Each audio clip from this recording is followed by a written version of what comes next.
멤버, 실험극 페스티벌 정예 멤버가 다 모였습니다. 환영합니다. 네.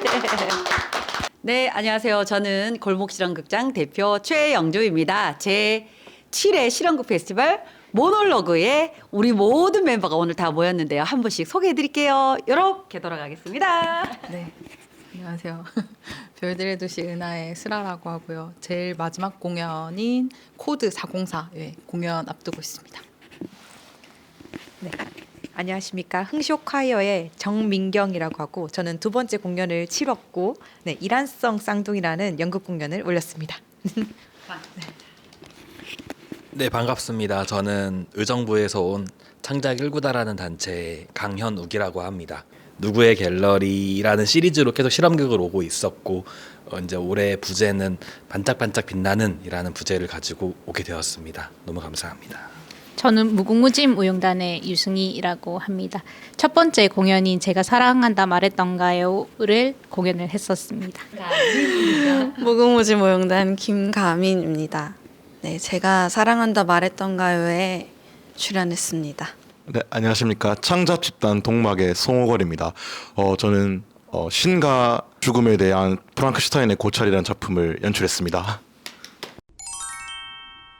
원래 모놀로그라는 주제가 사실 우리가 꼭 출연자가 한 명만 있기 때문에 모놀로그라는 뜻은 아니거든요. 모놀로그 원래 모노와 로그, 그 독백이라는 주제로 시작을 됐는데 독백이란 거는 나 자신에 대한 이야기를 꺼내는 가장 첫 출발 선상에 있는 또 표현 방식이기도 하고 나로부터 출발된 이 독백의 형식이 타자하고 에게 전달되어서 그 타자의 또 다른 독백이 나에게 또 다른 독백으로 다가와서 결국은 이제 우리가 삶이라는 게 이 하나의 어울림으로써 세계가 형성되는 거니까 그로 통해서 자신의 성찰 또 타인과의 성찰 과정을 쌓아가는 것들을 무대 위에 펼쳐본다라는 의미로 저는 또 나름대로 해석을 했어요.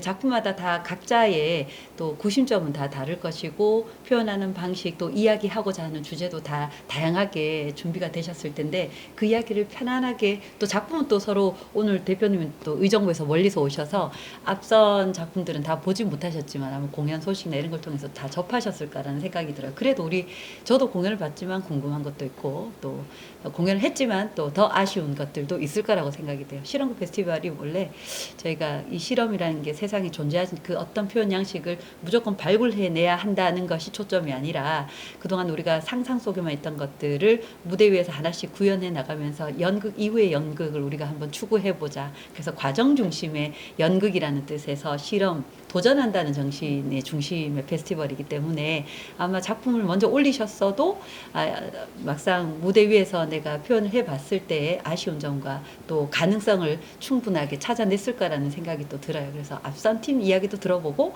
또 나는 다음 차기작을 준비하면서 이런 부분을 좀 참고해서 그 페스티벌 이후에도 이 작품을 어떤 식으로 좀 더 완성도 있게 더 발전시켜 나가야겠구나 하는 방향을 좀 함께 공유할 수 있는 시간이 될 것 같아요.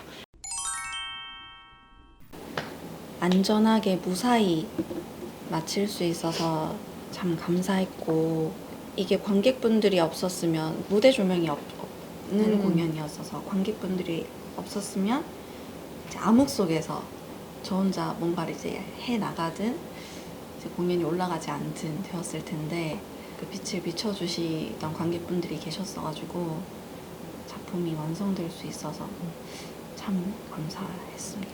무대 조명도 없고 저는 이렇게 저렇게 뭐 손전등을 이용해서 공연을 할 거예요 라는 그런 시도를 받아들여지지 않았을 수도 있는데 이제 실험극 페스티벌이라는 이 타이틀 안에서 또 이렇게 수용해 주셔가지고 마음껏 해보세요 라는 그런 게 좀 좋았죠. 네, 감사했고 제가 페스티벌 지금 7년째 지금 하고 있는데 가장 그 참가 팀들에게 공통적으로 해마다 듣는 피드백 중에 하나가 요거면 단독으로 공연했을 때 우리가 보통 상업적인 부분, 상업이라고 하면 대중성을 반드시 확보를 해야 되는데 실험성이라는 그 주제의식 때문에 대중성과도 조금 좀 떨어져 있는 부분에 대한 두려움을 항상 가지고 계시더라고요. 근데 펼쳐놓고 우리는 이런 방향으로 갑니다라는 걸 그 은연중에 이미 약속된 판 위에서 놀 수 있다는 그것들이 참 좋다고 하는 이야기를 많이 듣거든요. 근데 저도 막상 해보면 이런 요소들은 일반 연극에서도 굉장히 반짝반짝 빛나는 아이디어들인데 이 마당에서 펼쳐 보이니까 훨씬 더 의미가 있다라는 부분도 많이 생기거든요. 그래서 사실 우리 가윤 대표님 그 작품은 또 모르시는 분들이 있으니까 친절히 한 번 더 조명을 안 쓴다고 하는 거예요. 처음에 회의를 할 때. 그래도 조명이 조금이라도 기본이라도 들어가는 게 나을 텐데 라고 얘기를 했더니 공연을 보니까 왜 안 쓰려고 했는지 알겠더라고요. 그 자체도 굉장히 이색적이었어요. 저는. 관객분들이 등장을 할 때, 입장을 할 때 등장이 아니라 극장에 들어올 때 입구에서 후레쉬를 나눠주는데 저 처음 후레쉬 받을 때 이걸로 뭘 하지라고 생각을 했는데 조명 대신 후레쉬 하나하나로 내가 보고 싶은 부분만 비춰보는 거예요. 공연이 이루어지고 있고 이게 정말 이게 우리가 공연 예술에서만 느낄 수 있는 현장성이 따라주지 않으면 할 수 없는 표현 양식이기도 한데 사실 공연자 입장에서는 어디를 비춰줄지 모르잖아요. 우리 사실 막 조명으로 심리적인 것도 나타내고 거기에 막 어떨 땐 힘을 실어주기도 하고 그쪽만 쫙 비춰서 집중을 다 유도하기도 하고 이러는데 그 자유로움 안에서도 더 집중이 되는 거예요. 너무 재밌는 거예요. 아 이렇게 하면 저 행위자가 저 행위자를 비추지 않고 다른 곳을 비추면 행위자가 거기에 대해서 반응을 해주지 않을까 하는 기대감도 있었고 실제로 할 때 좀 어땠나요? 같이 호흡하는 느낌이 있었어요. 만들어가는. 실제 제가 반응한 것들이 많았어요. 그 이게 맞아. 집중을 안 할 수가 없는 거예요. 객석에서. 그때 저 같이 공연을 봤을 때 그 옆에 객석에서 보시던 관객분이 즉석에서 그 꽃을 건네주셨잖아요. 근데 그 꽃을 또 조명으로 활용해서 무대에 이렇게 그림자로 꽃 그림자를 만들어가지고 선생님을 이렇게 장식한다 해야 되나? 선생님 이렇게 꽃으로 이렇게 감싸주는 것 같은 느낌이 돼가지고 관객이 배우에게 스스로 응답하는 거를 적극적으로 할 수 있고 그 응답을 무대 위에 사람이 느낀다는 것 자체가 되게 조금 그 순간 되게 좀 감명 깊었다? 아니 두 번째 작품도 원래 이제 그 독백이라는 텍스트를 저희가 모놀로그라는 걸 했을 때 선생님은 또 다른 해석으로 그러니까 청각, 시각 이런 식으로 이제 그 발화하는 거에 다양성을 또 주목을 하셨더라고요. 근데 그 이유가 있었나요 혹시? 네, 뭐 한 번 더 그냥 얘기 드리면 제가 요즘이 아니라 사실 옛날부터 조금 베리어 프리 공연에 되게 관심이 많고 1, 2인극에 되게 좀 관심이 많은데 그 시작점이 제가 교육도 많이 나가는데 특수학교를 많이 나가게 됐어요. 그냥 우연찮게 제가 뭐 거기에 엄청 의미가 있거나 아니면 뭐 사명감이 있거나 하는 건 아니었는데 청각장애 합창단을 정말 오랫동안 운영을 했고요. 그 다음에 지금은 시각장애 학교를 나가고 있는데 지금 계속 연락 오고 있는 그때 배웠던 친구들이 저한테 그러면 저도 한참 활동을 하고 있는 그래도 배우다 보니 선생님 공연 보러 갈게요. 네, 청각애들이나 뭐 시각장애인들도 선생님 공연 보러 갈게요 하면은 그래 와 라고 하지만 사실 마음속으로는 둘 중에 하나는 분명히 이해를 못해요. 두 장애가 동시에 이해할 수 있는 공연을 배려해준 공연은 없어요. 그래서 누군가 근데 서울이나 아니면 큰 공연장에서 베리어 프리 많이 만들어주니까 이건 누군가가 하겠지 뭐 이렇게 생각하고 있다가 아까 이게 말씀하신 것처럼 내 안에 독백이 계속 생기더라고요. 그래서 근데 너가 이 상황을 제일 잘 알지 않아? 그러면 너가 만들면 되잖아. 왜 계속 질질 끌고 있어 하는 그런 거를 조금 생각하고 있다가 그래 만들자.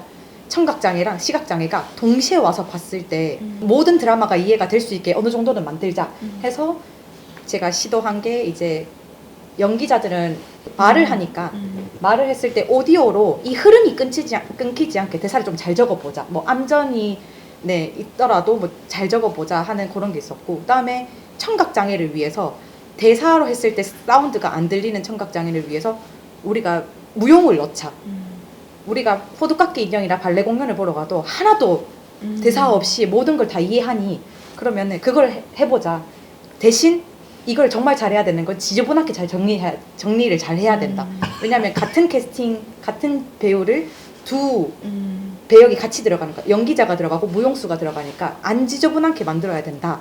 이렇게 있어서 그거를 한번 저도 실험적으로 한번 해본 거고 자막도 넣고 나레이션도 넣고 해서 모든 걸 동시에 진행했는데 공연은 뭐 제 생각에는 무난히 제가 생각했던 것만큼 흘러갔는데 제가 좀 건방진 생각을 했더라고요. 그 생각을 못 해봤어요. 친구들한테나 시각장애를 나가고 있으니까 물어봤어요. 어떤 게 제일 불편한가? 그래서 오디오로 들었을 때는 문제가 없는데 근데 우리는 답답한 게 그 사람들이 어떤 옷을 입었는지 어떻게 생겼는지를 몰라서 그 만들어 놓은 이미지가 구현이 되지 않는다는 거예요. 그래서 아 이거를 설명해야 되는 거를 붙여야겠구나 라는 반성을 조금 했고요. 그다음에 두 번째로는 제 의도가 그 장애인인 친구들과 장애 사람들을 위해서 베리어 프리를 만들겠다고 했는데 제가 극장 안에서의 배려는 했을지언정 극장 밖의 배려를 안 했더라고요. 시각장애인 분들은 처음 오는 길을 못 찾아요.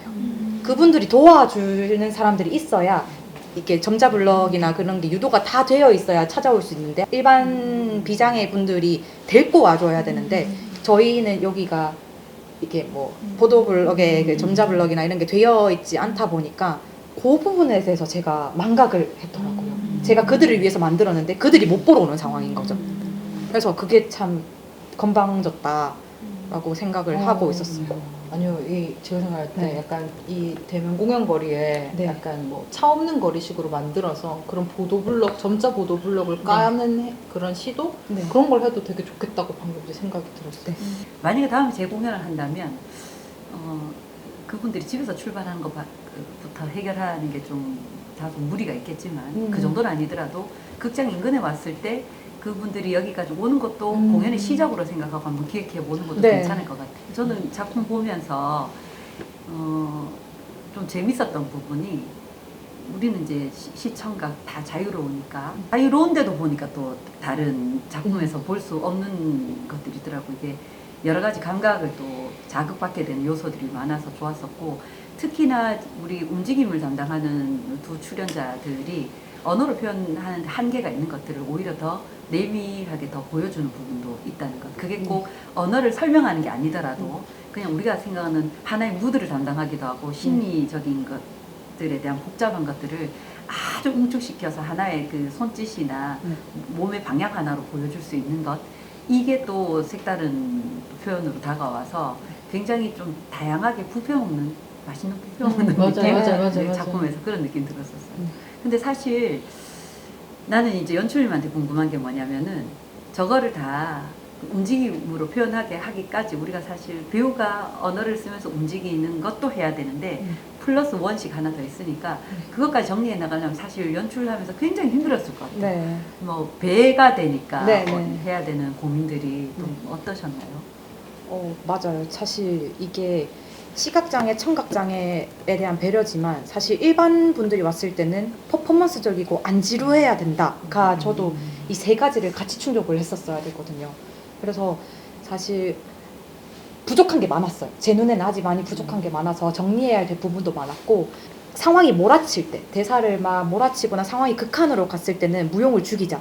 내용을 파악해서 자막으로도 보이니까 거기서 확실하게 내용을 집중할 수 있고 하고 시선을 여기서 뺏지 말자 하는 균형을 최대한 이렇게 조절을 하려고 했지만 그래도 저는 아직 부족했다라는 거는 지금도 계속 고민되고 있는 포인트인 것 같아요. 네. 그 미술 작품, 작가 작품을 극에서 활용했는데 네. 그게 인물하고 극 안에서 네. 작품이 조금 더 심리적인 부분 이런 게 좀 더 드러나면 어떨까 하는 생각도 들었는데 네, 맞아요. 그건 어떤가요? 사실 이 작품을 쓸 때 그 작가님의 작품을 생각하고 이미 만들었던 작품이었어요. 왜냐하면 제 대사 안에 저는 찰나의 순간을 그리는 사람이에요 라는 대사가 있거든요. 근데 그 말씀을 그 작가님이 저한테 해주신 말씀이었어요. 그래서 애초에 그 작가님을 제가 섭외를 한다고 생각을 하고 작품을 쓰기 시작해서 네, 그분은 정말 찰나의 순간에 그림만 그리시거든요. 걸어가는 그 순간은 그냥 지나가는 순간이고 우리가 바다를 바라보고 있을 때 반짝반짝 빛나는데 그 반짝반짝 빛나는 그 정말 0.000000 물결이 계속 바뀌니까 그 찰나의 순간도 그냥 지나가는 건데 항상 찍으시거든요. 사진을 정말 수시로 찍으세요.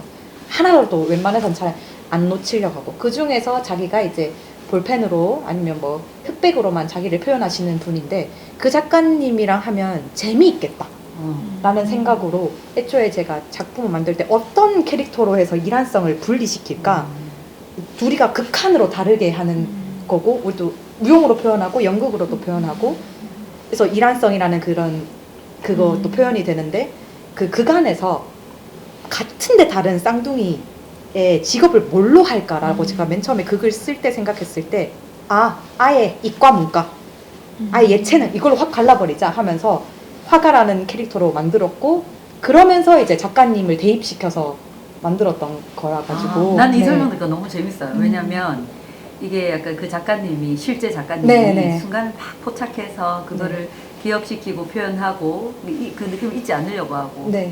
거기에 대한 소중함도 아시니까 당연히 이렇게 작업을 하셨을 텐데 난 그래서 너무 재밌는 게요. 여자 인물은 의사고 네. 남자는 방금 그 과가님을 그대로 투영시킨다고 봤을 때 둘 다 정말 순간적 판단 포착을 해내야 되고 그걸 잡고 가야 되는 직업이죠. 네, 의사도 네. 총각을 놔도 혈관 하나 잘못 건드려도 마찬가지. 음. 순간적인 판단. 똑같은 안목이 이란선 쌍둥이한테 방금 얘기했듯이 네. 너무 같은데 네. 정말 너무 다른. 네. 네. 이 설정이 너무 재밌네요. 설명을 듣고 보니까. 맞아요. T랑 F를 네. 하려고 노력했어요. 그래서 춤도 그 무용수도 잘 보면 그 김채린이라는 무용수 친구는 조금 이렇게 딱딱하게 이게 코레오 같은 춤을 해서 일부러 캐릭터에 그쪽에 잘 특화되어 있는 무용수로 배치를 했고 그 다음에 남자 화가인 친구들은 좀 자유분방한 표현을 하고 성시준 무용수를 해서 현대무용 하시는 분들 규격화되어 있는 춤을 추는 게 아니라 좀 더 자유롭게 추는 사람으로 섭외를 했던 거였거든요. 그래서 저한테는 정말 많이 이렇게 쌓아놓은 이란선 쌍둥이라는 과제였는데 그게 관객들한테 조금 더 잘 비춰지면 저도 좋았을 거라고 생각해요. 창작 1구다도 이렇게 전시 형태의 무대 작업이라고 하셨는데 네네. 그것도 원래 이렇게 전시라든지 이런 데 선생님이 굉장히 조금 관심이 있으셔서 이렇게 설치를 하시는 걸까요? 네, 맞습니다. 공간성을 좀 실험을 계속 해보고 있어서 이렇게 연극이 이루어질 수 있는 공간들에서 한번 연극을 시도를 해보고 있는 중이고 역으로 아니면 이 블랙박스에서도 이제 화이트 큐브처럼 어떤 걸 전시를 해서 그것들을 큐레이션하는 방식의 그걸 시도를 실험극에서 하고 있었죠. 극 중간에 관객들이 강제로 나와서 봐야 되는 그런 시간들도 있거든요. 어쨌거나 시각 작품이라고 했을 때 만약에 예를 들어 시각 작품이 있으면 이 작품에 의미를 부여하는 거는 작가거나 또 그 의미가 부여된 그 어떤 이야기를 또 관객이 바라보는 사람이 다시 해석을 하잖아요. 그래서 저는 주어져 있는 오브제보다는 거기에 달려있는 캡션을 조금 더 신경을 쓰는 편이긴 했던 것 같아요. 네, 그래서 이번에도 캡션도 설치하고 QR도 박아서 다 그게 어떤 건지 다 일일이 확인할 수 있게 해서 풀어내려고 하고 있습니다. 1시간이 조금 안 될 것 같은데 이제 3개의 페르소나가 되거든요. 그래서 이제 세 부분으로 나눠서 짧은 극이지만 그냥 막이라고 나눠버려가지고 그 동일한 오브제들을 이제 설명하는 게 달라집니다. 대목 자체가 누구의 갤러리라고 네네네. 되었잖아요. 네. 그러면 그 시즌으로 만드는 작품마다 그 누구의 이야기를 갤러리로 네네네, 표현하는 맞아요. 네. 네. 이번에는 그러면 그 누구가 아까 반짝반짝 빛나는이라는 형용사랑 어울리는 어떤 네, 그 주요 오브제는 간판이고요. 간판들이고 경기 북부다 보니까 그 지역의 특수성이 좀 있긴 하거든요. 근데 그 중에 하나가 그나 미군 기지들이 굉장히 많고 여기도 있잖아요. 캠프워커가 대구에 있는 것처럼. 그래서 이제 제가 살았던 집도 제가 어릴 때는 저희 동네 한 블럭만 지나가면은 다 클럽들이었어요. 미군 클럽들. 그런 풍경이었거든요. 근데 이제 그런 클럽들이 모여 있는 경기 북부에서 소위 말하는 기지촌이 있어요. 하나는 동두천에 있고 이제 하나는 평택에 있는데 이제 동두천 같은 경우는 의정부랑 가까워서 저에게도 이제 꽤나 친숙한 동네인데 이제 거기가 밤이 되면은 죽어있던 마을이 갑자기 이제 간판들이 휘황찬란하게 비치고 이제 그런 풍경들이 있거든요. 그래서 이제 그 이야기를 언젠간 해봐야겠다라고 하면서 이제 계속 이제 지역 리서치를 하다가 이번에 작업을 하게 됐죠. 그 마을을 큐레이션합니다.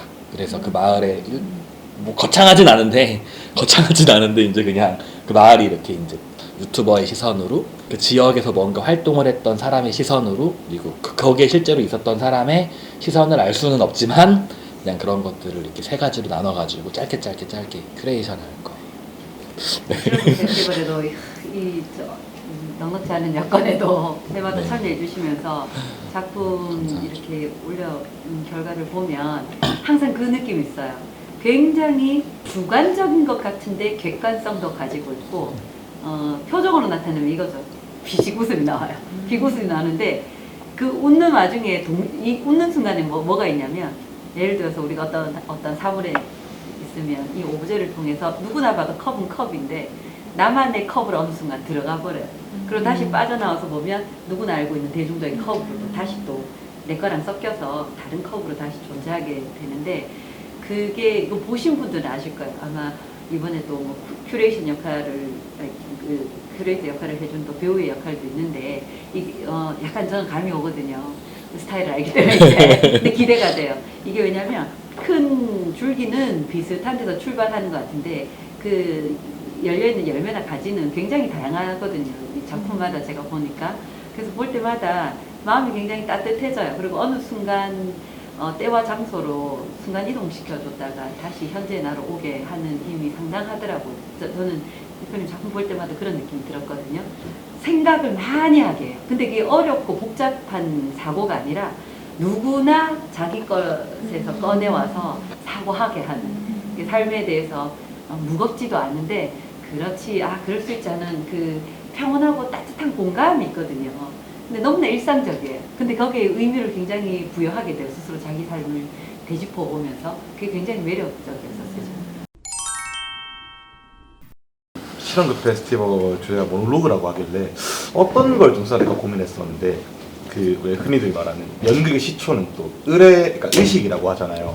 그러면 의식으로 들어갔을 때 모놀로그는 과연 무엇일까라고 생각을 해봤는데, 저는 의식에서 모놀로그라고 하면은 뭐 사람과 사람과의 대화도 있겠지만은 그 이전에는 사람과 신의 대화라고 저는 생각을 했었거든요. 그러니까 무언가를 바라는 사람과 그것에 이제 응답을 요청하는 신에 대한 질문들, 이런 것들을 모놀로그라고 해석을 해서 이거를 어떻게 연극적으로 좀 만들 수 있을까 생각을 했었을 때 저는 그 서양 이제 소설 중에 프랑켄슈타인이라고, 이제 그 소설에서도 뭔가 인간의 이야기지만은 이제 인간의 이야기 속에서도 그 뭔가 인간의 피조물에서 신을 찾고 있고, 혹은 창조주와 이제 피조물에 대한 이야기를 다루는 걸 보고 이거를 한국의 무속적인 특징과 좀 결합시키면 되게 재밌겠다라는 생각을 했었거든요. 오컬트 장르를 좋아하기도 하고, 근데 사실 연극에서 오컬트 장르라는 거는 사실 제가 봤던 작품들 중에서는 크게 느껴졌던 게 없었거든요. 뭔가 있다고 해도 그냥 한 다리 살짝 걸친다거나 아니면 그냥 공포 연극의 한 요소로 작용하는 것들이 많아서 동막의 취지도 사실 제가 만들었을 때 단원들한테 했던 이야기가 하고 싶은 걸 하자. 남 눈치 보지 말고 너희가 하고 싶은 거, 내가 하고 싶은 걸 하자라고 들고 온 거라서 저는 연극에서 그 오컬트라 장르를 꼭 한번 다뤄보고 싶었거든요. 그래서 이번 기회에 그 제가 생각하고 있던 모놀로그의 시초, 맨 근원으로 돌아가서 모놀로그의 시초가 신과 인간의 대화라면은 그것을 프랑켄슈타인과 내가 좋아하는 오컬트 합쳐보자 해서 만들어낸 작품이었고요. 이번 작품에서는 아무래도 그렇다 보니까 제가 가지고 있는 그 오컬트적인 세계관이라던가 아니면은 사람들에게 대사가 안 들려도 어떻게 이 에너지를 이해할 수 있게 만들까. 사실 저는 시골에 어렸을 때 몇 번 놀러 가다 보면은 그 굿하는 장면을 본 적이 있었거든요. 제가 집안이나 아니면 좀 시골 어디 근교에서 이제 무당분이 이제 와서 굿하는 거 봤을 때 저는 그게 어릴 때 좀 무섭기도 했지만은 다시 한번 생각해 보면은 노래가 나오고 있고 앞에서 사람이 춤을 추고 있고 되게 무서웠던 기억도 있었지만은 사실 그거 끝나고 주는 떡 같은 게 되게 맛있었던 기억이 있거든요. 그래서 굿이라는 거를 사람들에게 단순히 거부감이 느껴지는 존재가 아니라 또 하나의 어떤 즐길 수 있는 구경거리라든가 아니면 볼거리로 만들 수 있지 않을까 해서 이번 작품을 또 기획하게 되었습니다. 실제로 준비하면서 어땠어요? 준비하면서 제가 이제 대본 쓸 때랑 이제 무대에 들어와서 딱 연기했을 때 느꼈던 게 뭐냐면은 대본을 쓸 때는 제가 대사가 그래도 이 정도는 뭔가 감정적으로 혹은 좀 서사적으로 적용이 돼야 되지 않을까 하고 썼던 것들이 막상 연습을 들어가거나 무대에 왔을 때 저렇게까지 대사가 필요하지 않겠다라는 게 좀 많았거든요.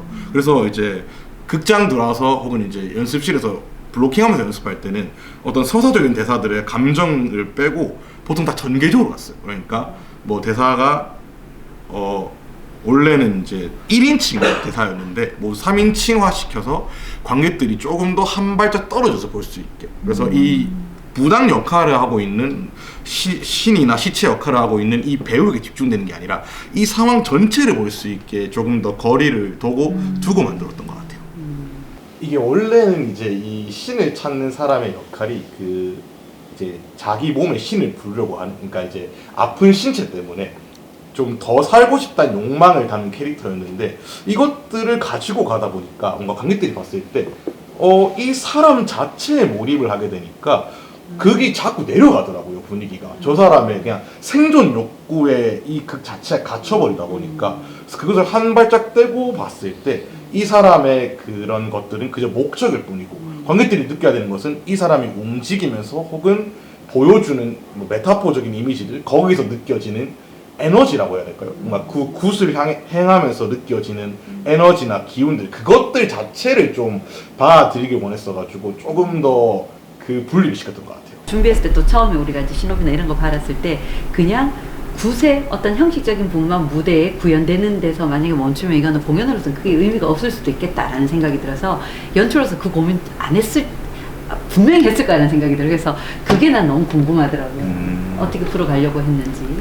사실 단순히 굿을 무대에 옮긴다는 것 자체는 아까 대표님 말씀하신 것처럼 되게 굿이 왜? 라고 느낄 수 있는 거잖아요. 근데 저는 그래서 생각을 했던 게 이 굿이라는 문화라든가 아니면 이런 무속적인 이미지들이 어떤 관객들에게 느껴지는 게 사실 좀 뭐라고 해야지, 알지 못하는 분야에 대한 이야기잖아요. 아니면 좀 가깝지 않은 이야기들이다 보니까 이런 것들을 어떻게 이 사람들이 무대로 볼 수 있게 만들지라고 생각했을 때, 그래서 저는 배우랑 작업을 해서 계속 말을 했었던 게, 이 배우가 관객들한테 말을 설명하면서 다가가요. 그러니까 일반적인 굿에서는 이제 그 굿을 행하는 이렇게 무당이 있고, 거기에 이제 뭐 신내림을 받는다던가 아니면 악기를 쫓는 대상자가 있고, 거기에 대한 이제 구경꾼들이 이렇게 있는 형식인데, 저희가 이제 만들었던 작품 같은 경우에는 이 무당의 역할을 배우가 수행을 하고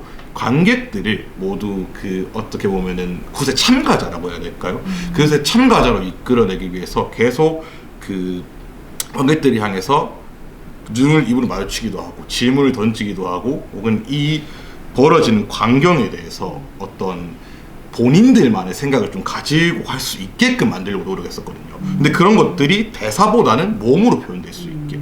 그래서 이 굿을 보는 사람들이, 이 연극을 보는 사람들이 어떻게 보면은 이 굿의 참가자가 될 수도 있기도 하고, 아니면 프랑켄슈타인에 등장하는 어떤 이 실험의 참가자이기도 하면서 조수이기도 하면서 되게 역할적으로 단순히 굿은 이런 겁니다가 아니라 이것을 보고 여러분이 어떤 에너지를 느끼는지, 혹은 이제 그것을 보면서 여러분들은 어떤 영향을 받아가는지, 그런 것들에 대해서 계속 질문을 주려고 노력을 했었던 것 같아요.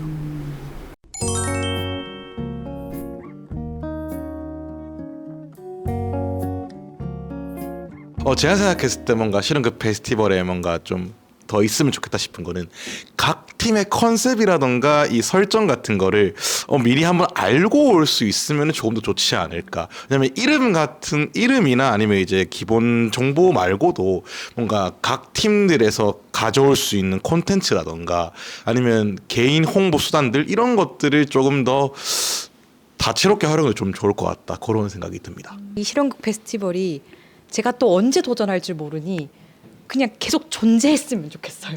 그래야 제가 또 새로운 아이디어가 냈을 때는 또 시도할 수 있고. 근데 그게 매년 하는 거는 잘 모르겠습니다. 제가 매년 시도를 할지 매년 새로운 걸 개발할지는 잘 모르겠지만 2년에 한 번 혹은 뭐 누군가는 5년에 한 번 했을 때 이거를 일단 깔 수 있는 상황이 하나는 있었으면 좋겠다. 그게 제일 좋은 것 같아서 그냥 꾸준히 했으면 좋겠습니다. 실험극 페스티벌이. 이 실험극 페스티벌이 앞으로 조금 더 뭔가 공연 관람에서만 소비가 그치지 않고 이 페스티벌 기간 안에 어떤 그 작품과 연계한 먹거리라거나 아니면 이제 소비할 수 있는, 체험할 수 있는 다양한 무언가들이 함께 좀 마련이 되어도 관람객들이 다양하게 즐길 수 있겠다, 그렇게 돼보면 좋겠다라는 그냥 그런 생각을 해보았습니다.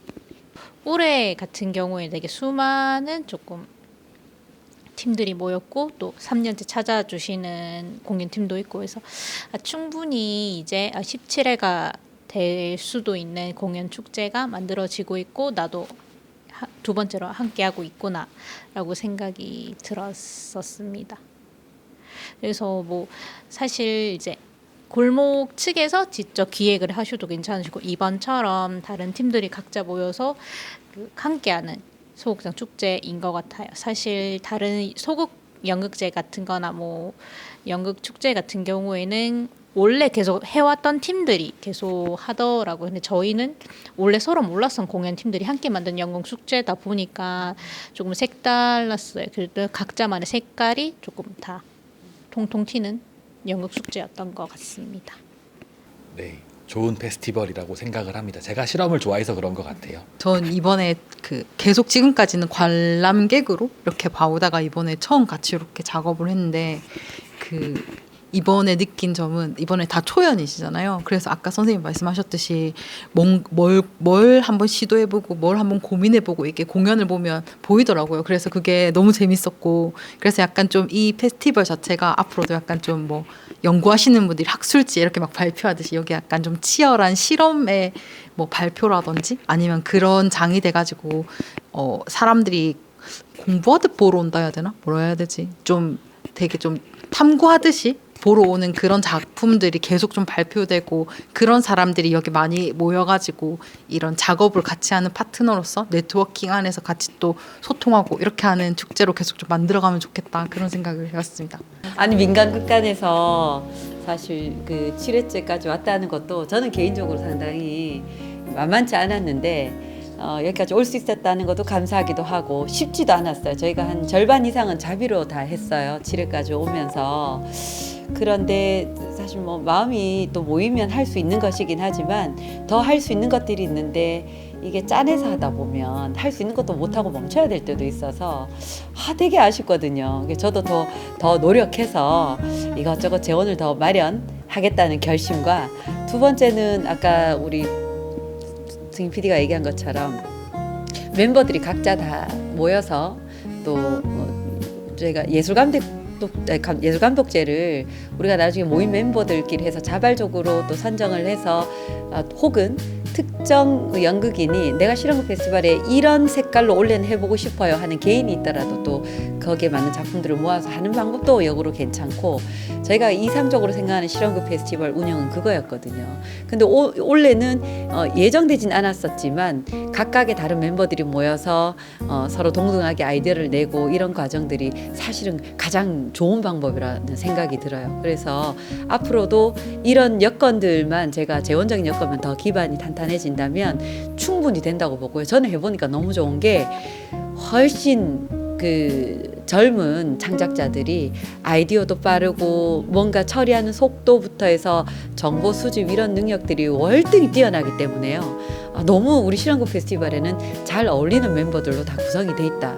또 앞으로 또 우리도 후배가 새롭게 더 양성이 되어 나갈 텐데 그런 멤버들도 더 함께 우리가 성장할 수 있는 좋은 판이 될 수 있다는 생각 때문에 올해 멤버들 보면서 제가 그 책임 의식을 더 많이 느꼈어요. 그래서 어찌 됐건 간에 고군분투하면서 페스티벌 잘 운영할 수 있는 쨍그랑을 열심히 만들어 보도록 하겠습니다. 그래서 뭐든 좋으니까 당장 우리가 실현하지 못해도 있는 아이디어 이렇게 묵혀두시다 보면 몇 년 지나면 이미 다른 데서 하고 있거나 이런 경우 진짜 많잖아요. 우린 비록 소극자이긴 하지만 여기서부터 작은 것부터라도 다 털어내서 한번 반드시 공연을 해본다는 목표는 공통적으로 가지고 파이팅 했으면 좋겠습니다.